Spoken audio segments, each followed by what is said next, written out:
Baspa supremo Mayawati ने खाली किया दिल्ली आवास, Z+ सिक्योरिटी के बाद भी सुरक्षा को खतरा। बसपा प्रमुख मायावती ने सुरक्षा कारणों का हवाला देते हुए अपना लोधी एस्टेट स्थित बंगला खाली कर दिया है। लगभग 1 साल पहले उन्हें यह आवास आवंटित किया गया था। बताया जा रहा है कि मायावती ने 20 मई को बंगला खाली कर दिया। बंगले के पास स्कूल होने के कारण सुरक्षा में दिक्कतें आ रही थी। करीब 10 साल पहले भी मायावती ने अपनी सुरक्षा को खतरा बताया था। तब उनकी लुटियंस दिल्ली स्थित बंगले के सामने से एक बस स्टॉप हटवा दिया गया था।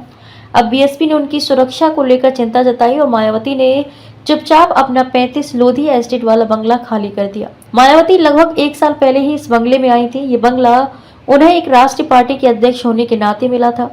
उन्होंने 20 मई को बंगला छोड़ दिया और चाबियां CPWD central public works department को सौंप दी है। वहीं एक रिपोर्ट के अनुसार 35 लोधी एस्टेट बीएसपी प्रमुख के लिए एकदम सही जगह थी, क्योंकि उन्हें Z+ सुरक्षा मिली हुई थी।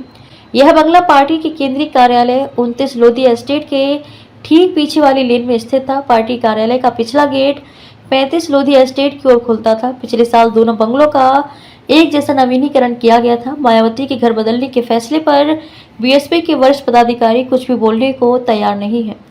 आवास से 100 मीटर की दूरी पर है स्कूल। बीएसपी के एक वरिष्ठ कार्यकर्ता ने कहा कि मायावती का ये फैसला सुरक्षा कारणों से लिया गया है। उन्होंने बताया कि उसी सड़क पर आवास से सिर्फ 100 मीटर की दूरी पर एक स्कूल है।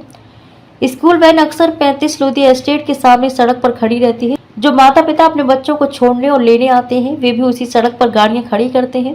क्योंकि बहन जी की सुरक्षा में तैनात सुरक्षा कर्मियों की गाड़ियां भी उसी इलाके में खड़ी होती हैं, इसलिए उन्हें और स्कूली बच्चों दोनों को असुविधा होती है।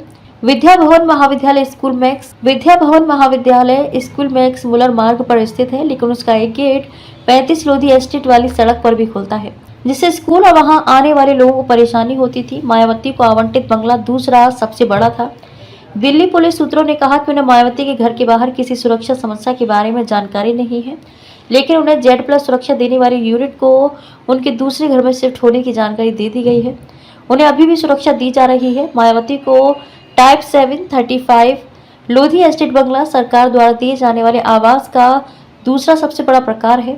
ये राष्ट्रीय पार्टियों के अध्यक्षों के लिए संपत्ति निदेशालय की जुलाई 2014 की नीति के अनुसार आवंटित किया गया था। 3 अप्रैल को लोकसभा में एक जवाब में केंद्रीय आवास और शहरी मामलों के मंत्रालय ने कहा कि उन्हें ये बंगला 15 फरवरी 2024 को सौंपा गया था। मायावती का बंगला बदलना एक बड़ा मुद्दा बन गया है। लोग इस बारे में अलग अलग बातें कर रहे हैं। कुछ लोगों का कहना है कि उन्होंने सुरक्षा कारणों से बंगला बदला है, जबकि कुछ लोगों का कहना है कि यह बीएसपी की कमजोर होती स्थिति का संकेत है। ये देखना दिलचस्प होगा कि मायावती आगे क्या करती है और बीएसपी अपनी खोई हुई जमीन कैसे वापस पाती है।